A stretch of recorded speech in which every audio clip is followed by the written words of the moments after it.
We'll continue our question and answer session. What do you think? What do you think? How powerful are we related to factors like wars, greed, and jealousy that we are all surrounded by? There are two things. One is all these negative things like wars, greed, and envy in the outside world. And in the same way, those same things are also there in us, within us. With the knowledge of the self, first we have to address and resolve the inner enemies like greed, envy, and the wars within us first. And if you want to spread peace and happiness in the world, then when this knowledge of self-realization spreads in the whole world, then there will be peace and happiness in the world. The one who wants peace, he or she himself, will have to understand this knowledge and get peace within himself first. It is not possible for the entire world at the same time to understand this knowledge and get peace. But individually, whoever is interested and whoever is ready for understanding this knowledge, they can get peace within themselves. We can inform our friends, families, neighbors. If they want peace within themselves, then we can tell them that you can come here and you can get peace and happiness within from here. Understood? Okay. Yes. Could you please speak at a deeper level about the play between karma and karma?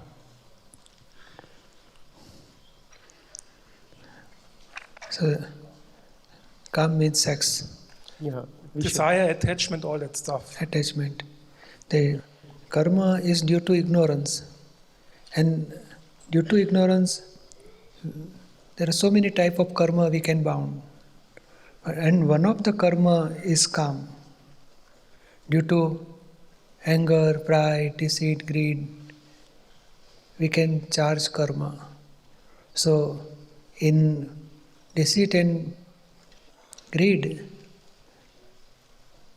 this calm comes, sex, illusionary attractions, worldly attachments.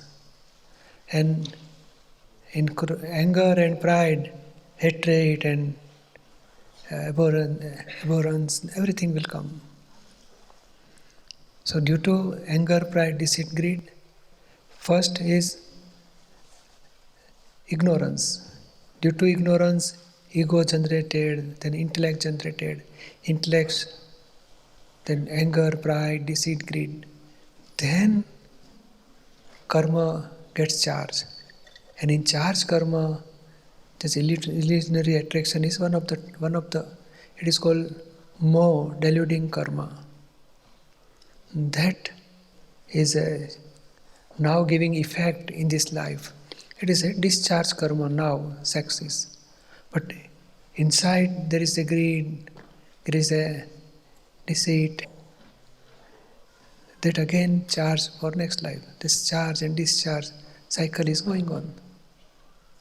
So after Gnani ceremony, this calm or sexual attraction is a discharge, but we have to keep this is wrong, I should not do this, see pure soul in everybody and do pratikaman for any thoughts of sex. Then you will come out slowly, slowly. Understood? Thank you. So I had written this question very in the beginning. So the question is, which meaning does this world have, since we now are all the time in those karmic entanglements, but our soul is eternal? So how should our spiritual life look like here? Because of the ignorance of the soul, the karmic entanglements have come up.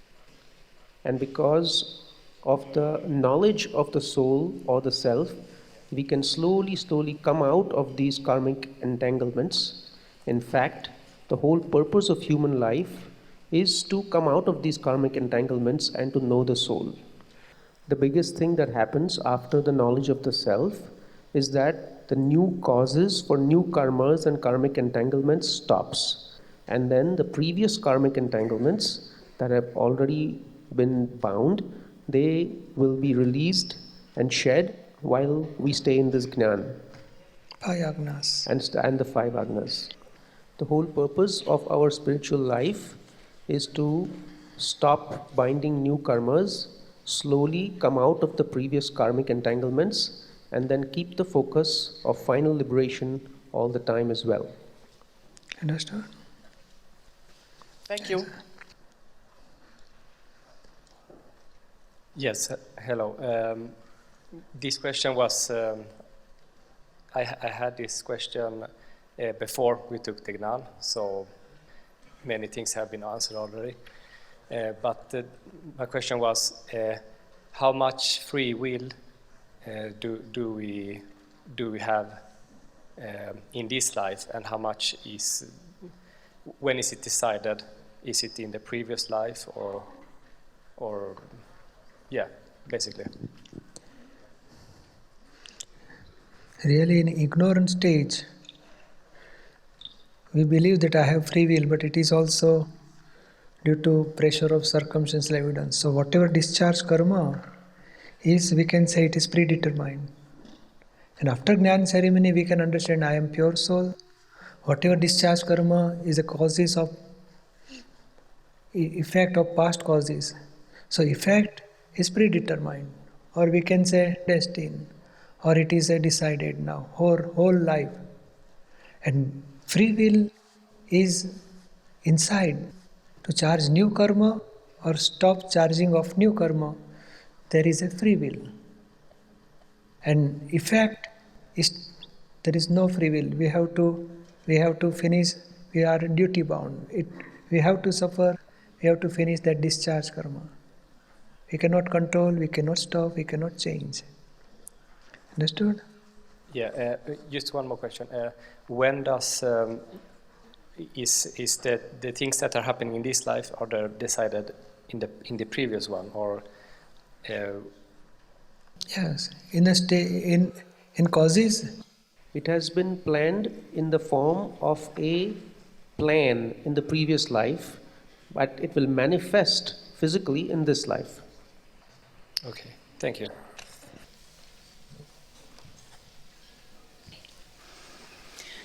So my question is, which role do animals play?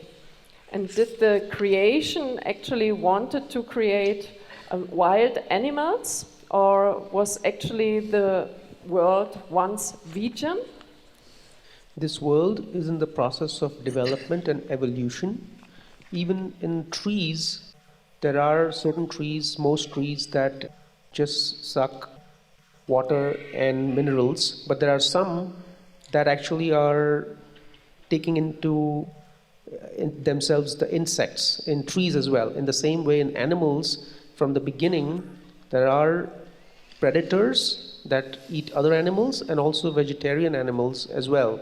And they are progressing from 1-sensed animal to 2-sensed to 3-sensed animals. And that evolution is happening over many years. And finally, the being comes into the human life form. So this process has been going on, evolutionary process, for a long time. Darwin's theory છે ને? According to Darwin theory, this is happening, this is correct. Up to human is correct for human. Darwin's theory of evolution is correct until the human life form. But what Darwin's theory of evolution does not explain is that after coming into the human life form, because of binding certain karmas, they can go back, the being can go back to a donkey or an animal life form for a certain period of time. That does not get explained inside of Darwin's theory of evolution. Understood? Thank you. Okay, I'm working with patients that have experienced heavy bodily and psychological violence in their childhood, in their families, and they are now grown up, and I work with them, and I would like to know how I can help them. Which type of medicine you have to give to them, this patient? Psychology, treatment or medicine we have to give. So my work is, it's an accompanying work. They are already in a hospital and I just help out there. I help the doctors, I help the treatment. So they have a treatment and I then work with them some creative things. We are painting and we try to find a nice room together, a nice space. Which God they are believing, we can tell them to pray their God, worship their God. Like that we can do.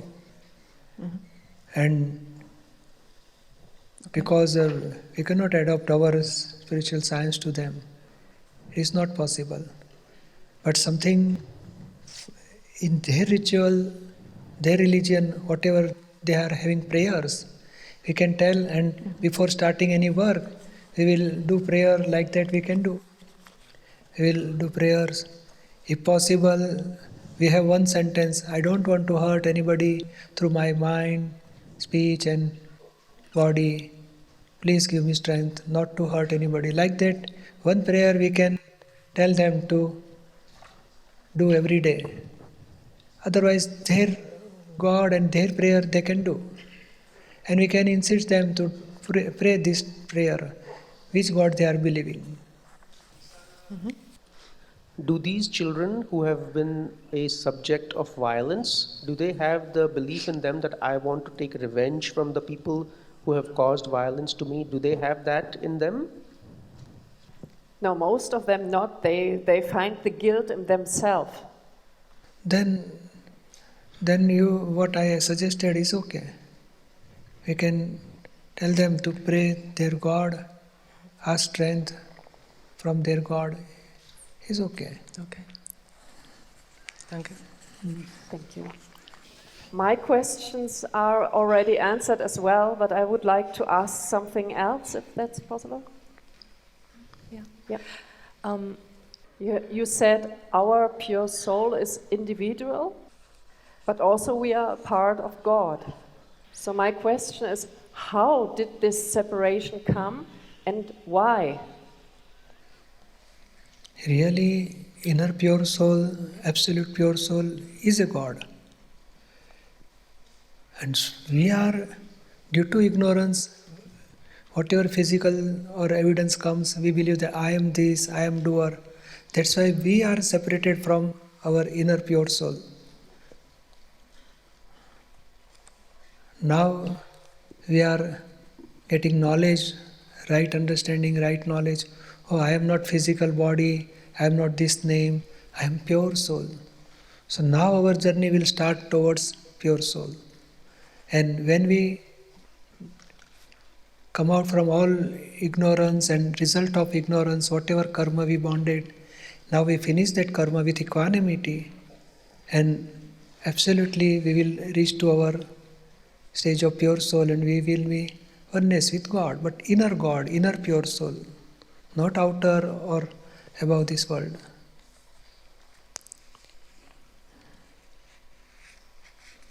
Understood? So then, that's how I understood it. There's no something like a creative God? No, not at all. It's belief only. Only scientific, circumstantial evidence are the doer. God has not created this world at all. Indian believes that God is creator, Christianity believes, Muslim believes, but really it is belief. But when they come and real experience of pure soul, in reality they will say, world is not created by any God, but it is a result of scientific, circumstantial evidence. Because there are 6 eternal elements. When they revolve each other, phases of element take place.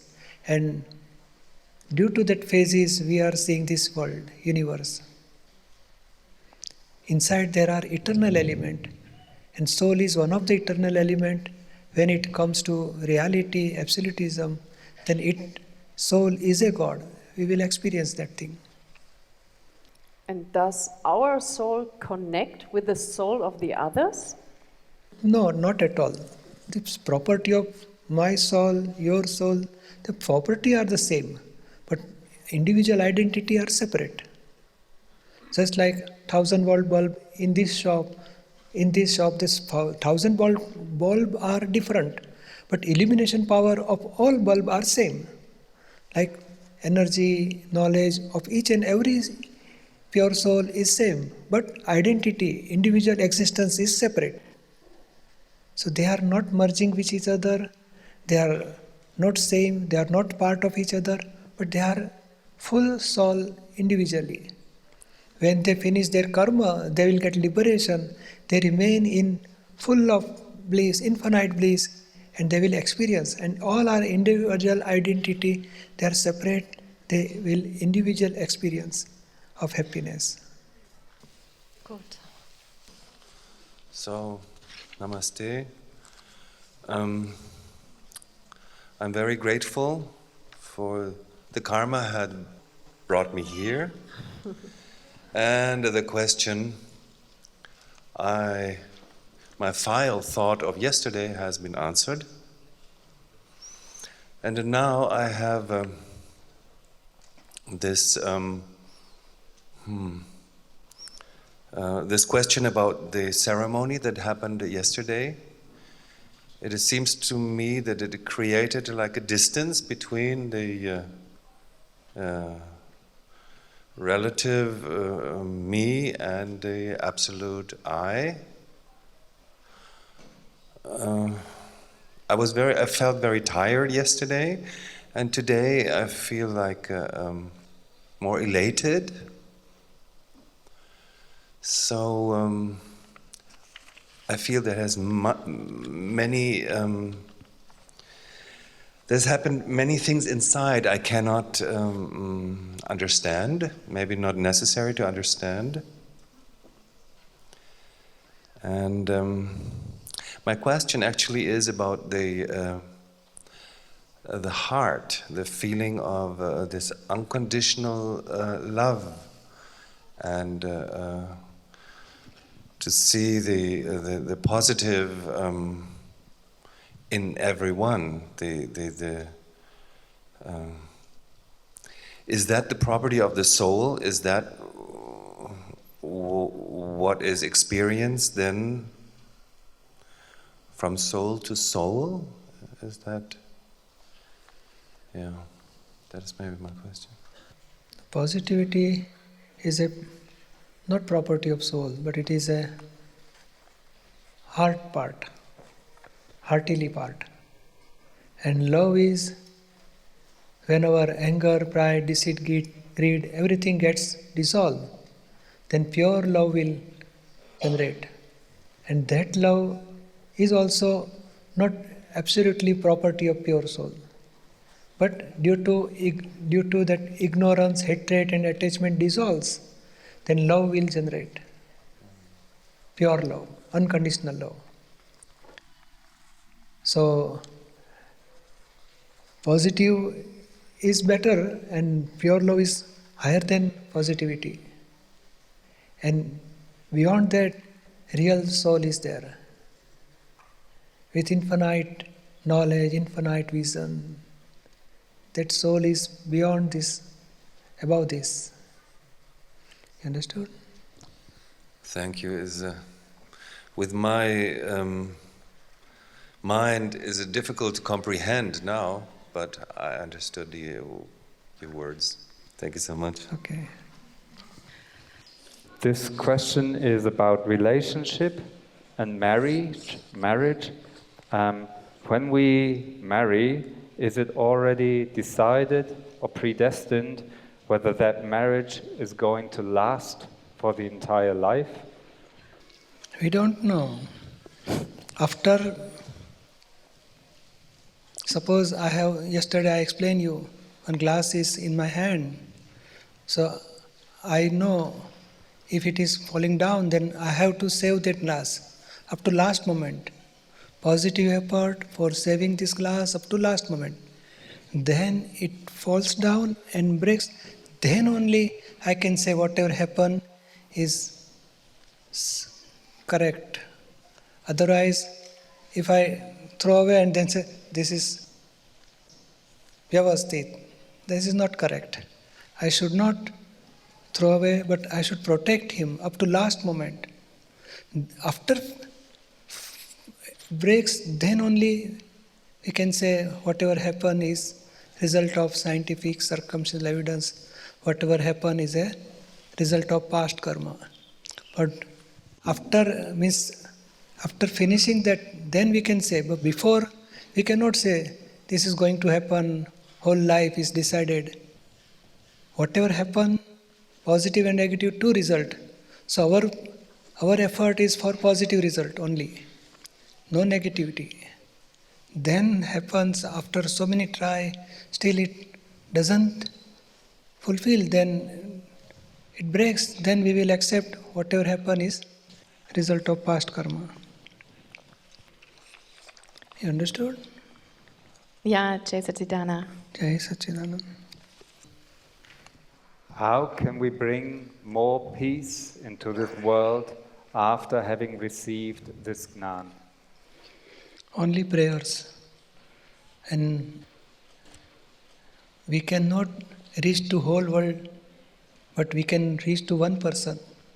So person to person, our family members, friends, our neighbors, if possible, we can spread this knowledge. And for worldly people, we can pray, हे दादा जग कल्याण करो, सौ जीवो मोक्ष ज्ञान पामो, दुनियाना अंतरायो टूटो, स्वामी सौने शरणे लो. We can pray, that is in our hand.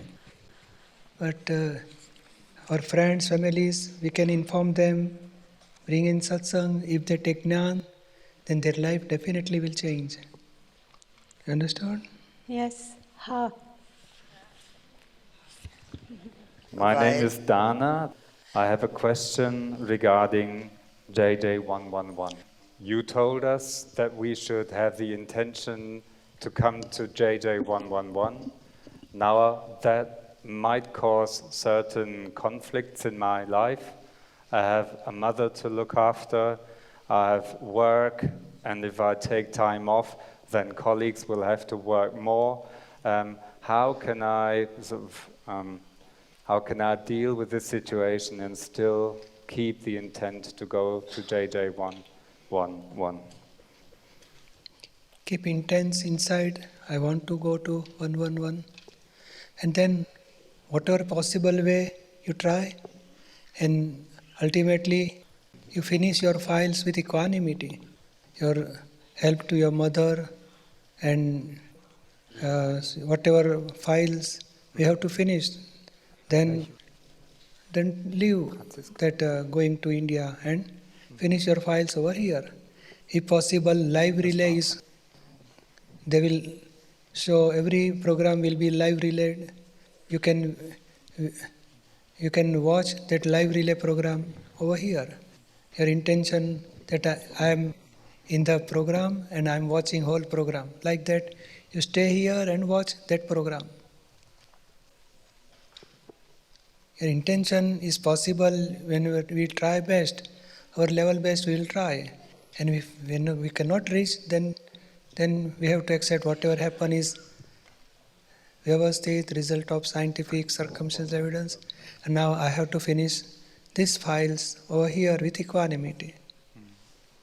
So if I keep that intention, then it's not positive either if for example my mother passes away, just for me to be able to go there. No, don't think that. We should not think about that wrong. That is wrong way. And no, whatever happen, I am ready for every evidence, every event. I am ready. If evidence, if it is possible, then only we can go to program in India. Otherwise, our intention remain as it is, and our relative part will be here, and we will finish our discharge karma files with equanimity. So don't think any negative for anybody.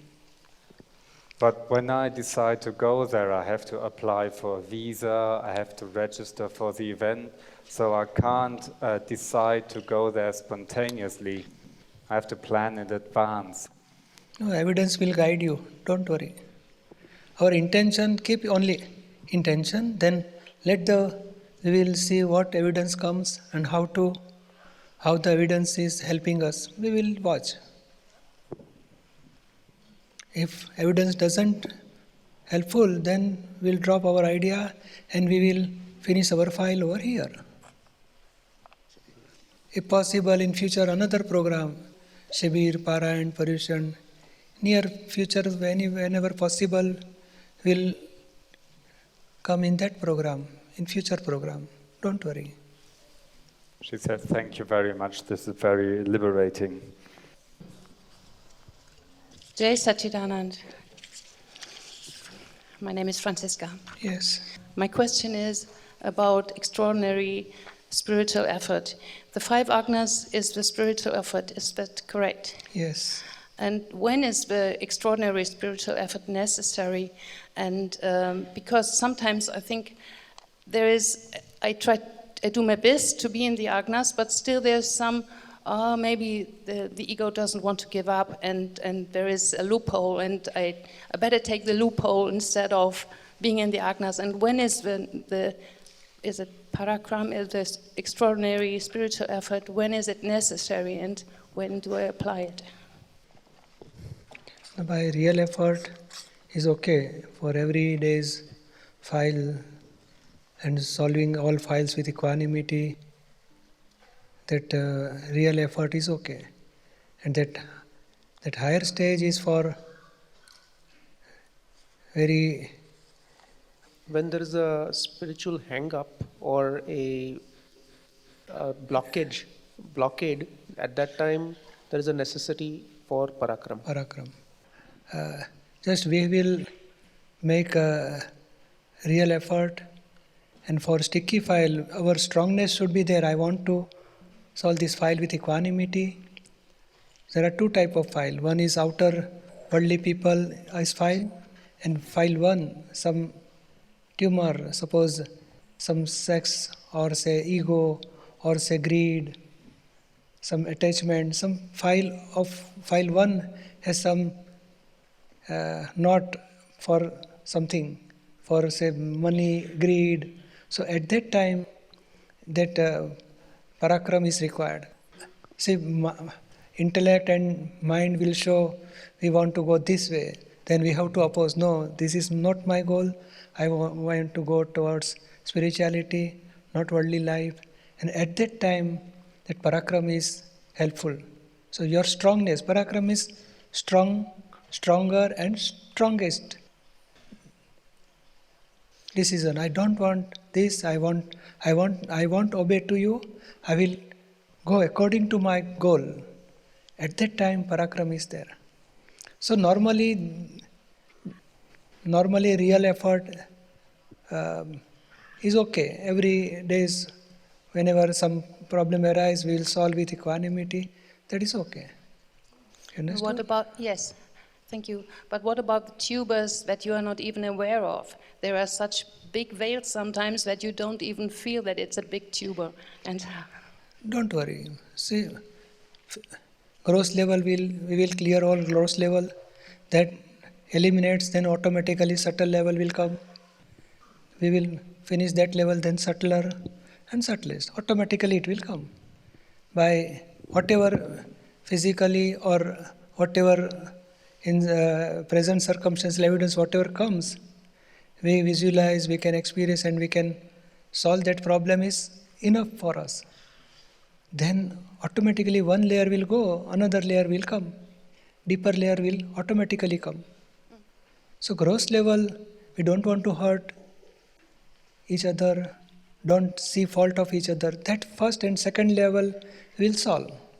Then higher level will automatically, our strength will increase, and that subtler level mistakes we will see and we will remove that afterwards. Yeah, that's true. More and more levels appear. Yes.